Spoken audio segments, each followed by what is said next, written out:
Salut à tous, soyez les bienvenus sur la chaîne qui déboîte. Je vous rends un petit peu au juste prix si vous le voulez bien. Combien pensez-vous que coûte, ma chère Maryse, cette superbe lampe de bureau de chez BenQ haut de gamme qui se clipse sur le haut du moniteur de votre ordinateur? Vous diriez combien? 50 euros, 60 euros, peut-être 75? Eh bien non, ma chère Maryse, ce produit coûte la bagatelle de 135 euros. Franchement, je vais vous dire, c'est la raison pour laquelle moi j'ai accepté de tester ce produit, c'est que je me suis dit, mais qu'est-ce qui peut justifier qu'une lampe de bureau coûte aussi cher? Elle doit avoir quelque chose d'exceptionnel. Alors serait-ce le cas ou pas? C'est parti pour le test. Je suis bien curieux de voir ça. Je ne sais pas si ça va se voir sur la vidéo, mais au moment où je tourne cet épisode, il fait incroyablement sombre dehors. Il y a des gros nuages noirs qui se sont accumulés, il fait presque nuit à cause de ça.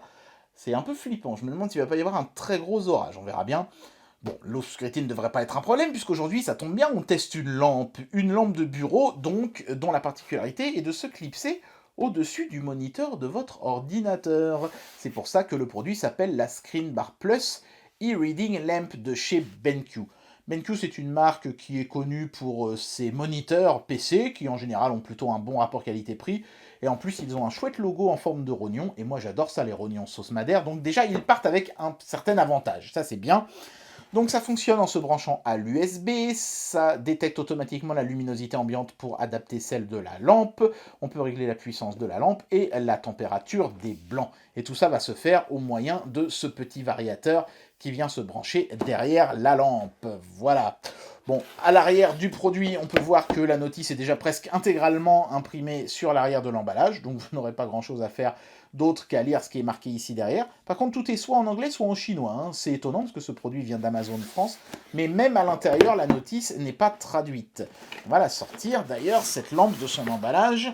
C'est très soigneusement emballé, hein, mais bon, à ce prix-là, j'ai envie de dire, c'était la moindre des choses. Hein. Là, je pense qu'on est dans un prix qui évoque carrément le luxe. Hein. Donc, ce petit couvercle de carton révèle un emballage très soigné, ça il faut bien le reconnaître. Ici, on a les explications sur le fameux variateur, mais encore une fois, uniquement en anglais et en chinois. C'est un petit peu mesquin comme notice, je trouve, pour un produit vendu ce prix-là. Ils auraient pu mettre un petit bouclette avec des photos couleurs, ça aurait pas mangé de pain. Une petite carte de garantie qui, elle, n'est que en chinois. Et puis alors, dans la boîte, on a le pied qui va venir se fixer à l'écran, avec un système de ressort. Alors tout est très bien protégé avec des petits films plastiques qui protègent contre les rayures et les choses comme ça, j'imagine. Voilà.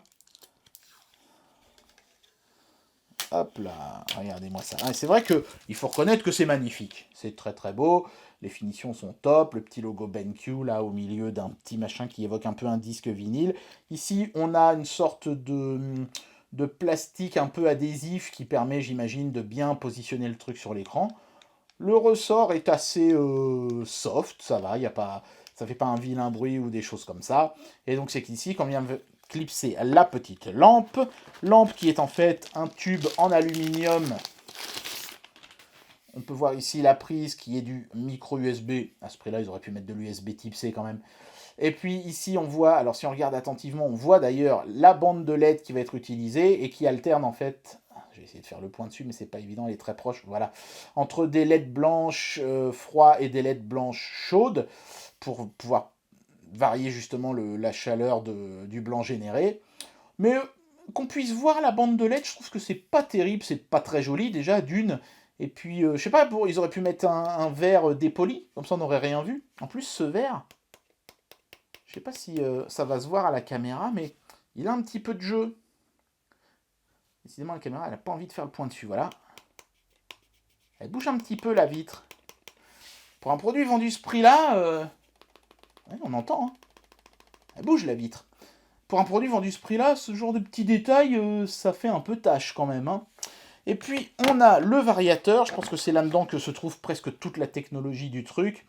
Une espèce de languette à retirer. Voilà, c'est pour pas que ça se balade pendant l'emballage. Ah, c'est sympa, ça s'est cranté.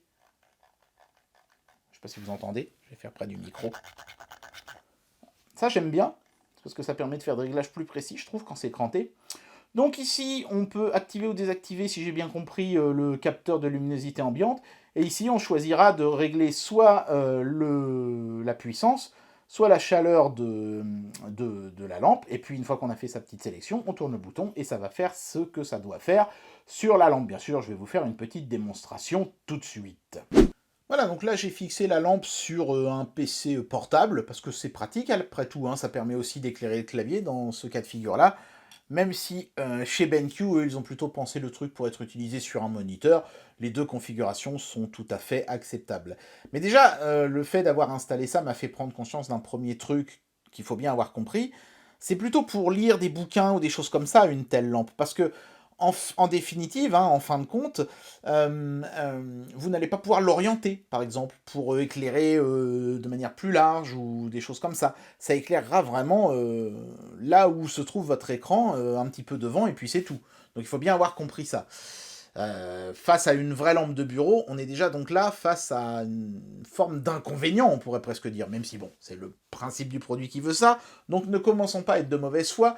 Il faut reconnaître que la lumière générée est plutôt agréable, et que là, ça rend mon clavier bien lisible, donc à ce niveau-là, je n'ai pas de souci avec ça. Alors un petit mot sur le variateur, bien sûr, là, pour le moment, si je tourne, je règle la puissance, donc là, ça augmente, et là, ça diminue, mais l'amplitude n'est pas immense, hein. Je pensais qu'on allait pouvoir augmenter plus que ça, et diminuer plus que ça, donc bon, c'est sympa sans plus, j'ai envie de dire, ce petit variateur.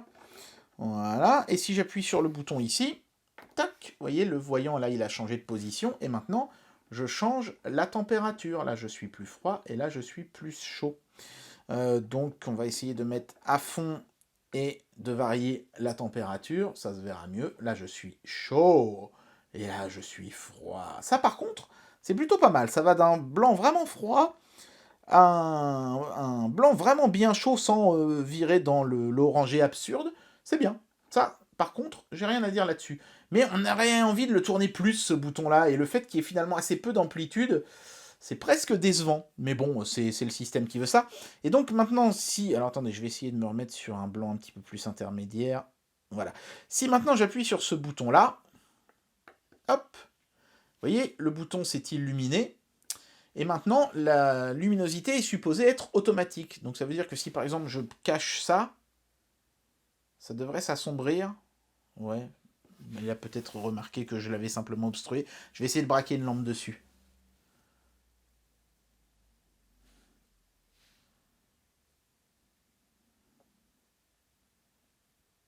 Ouais, je suis pas bluffé outre mesure, mais j'utilise de la lumière artificielle. Là, c'est vrai que je suis un peu gêné par le fait qu'il fasse sombre dehors, mais hors caméra, j'avais fait un essai, c'était un petit peu plus concluant que ça, mais c'était pas folichon non plus, hein. Cette lampe, elle fonctionne, hein, elle fait le taf, et le capteur de luminosité ambiante marche, mais c'est pas la fonction killer qui, pour moi, justifie que la lampe coûte un tel prix. Alors c'est vrai que pour le moment, je me montre assez critique vis-à-vis de cet objet, parce que comme il coûte cher, bah, je cherche la petite bête, hein, c'est bien normal, mais il faut quand même aussi voir que ce produit a bénéficié d'un soin de fabrication absolument hallucinant. Ce variateur, c'est presque une œuvre d'art. Il est magnifique, on dirait. Là, ce truc-là, autant le tube m'a laissé indifférent, autant le variateur, lui, me donne vraiment une impression de luxe et de produit super soigné. Avec les petites diodes qui changent voilà, de manière très simple. Quand on appuie sur le variateur, ça fait office d'interrupteur. Tac, tac, ça c'est super bien pensé aussi.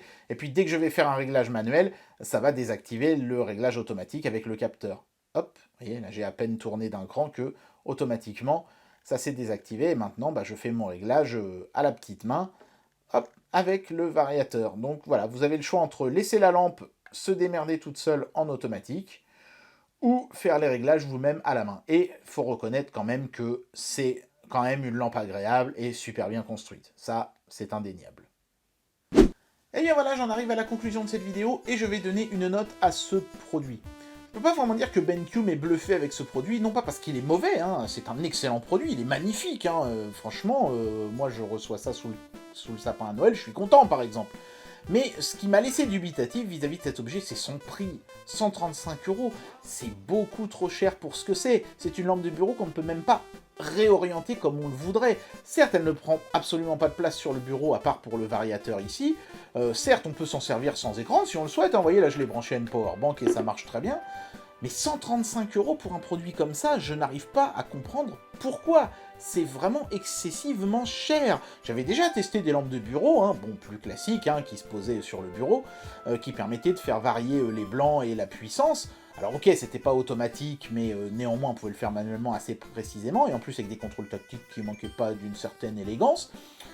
Et c'était des lampes qui coûtaient moins de 50 €. Là on est à 135 € et j'arrive pas à comprendre qu'est-ce qui justifie un tel tarif.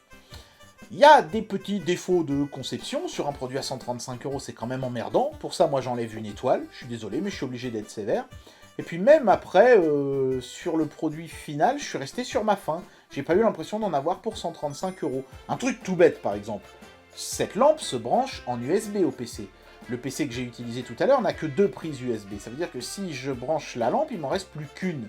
Ça aurait été une bonne idée, sur la lampe, par exemple au cul du variateur ici, de mettre une petite prise USB femelle pour pouvoir ne pas perdre une prise USB du PC, mais simplement la déporter ici à l'arrière du variateur, ou quelque part d'autre sur la lampe, même un câble en Y aurait suffi. Là, il n'y a rien. Donc on perd une prise USB juste pour éclairer son clavier à 135 €. J'aurais aimé que au moins il y ait une prise de plus ici, pourquoi pas même carrément un mini-hub. À mon avis, à ce prix-là, c'était la moindre des choses. Donc à cause de ce manque de fonctionnalité, et de ce prix que je comprends pas, j'enlève une étoile de plus, et je donne à ce produit la note de 3. Alors vous allez dire que t'es pas sévère, finalement, 3, alors que t'as quand même été assez critique vis-à-vis du produit, c'est quand même beaucoup. Oui, parce que ça n'est pas un mauvais produit, il est même très bon, encore une fois, je vous le redis. Si on me l'offre, je l'adore ce produit, mais si je le paye 135 balles, non, c'est juste trop cher. Donc 3 étoiles pour ce prix-là, pas parce qu'il est pas bon, mais parce qu'il est trop cher. Et bien voilà, c'était le test de cette Screen Bar Plus de chez BenQ. Cette lampe de bureau a beau être absolument magnifique en termes de design, j'ai quand même beaucoup de mal à accepter son prix de vente de 135 €. Pour moi, c'est trop cher. En tout cas, j'espère que cette vidéo vous aura plu, et moi je vous dis à très bientôt pour un prochain test. Allez, tchuss!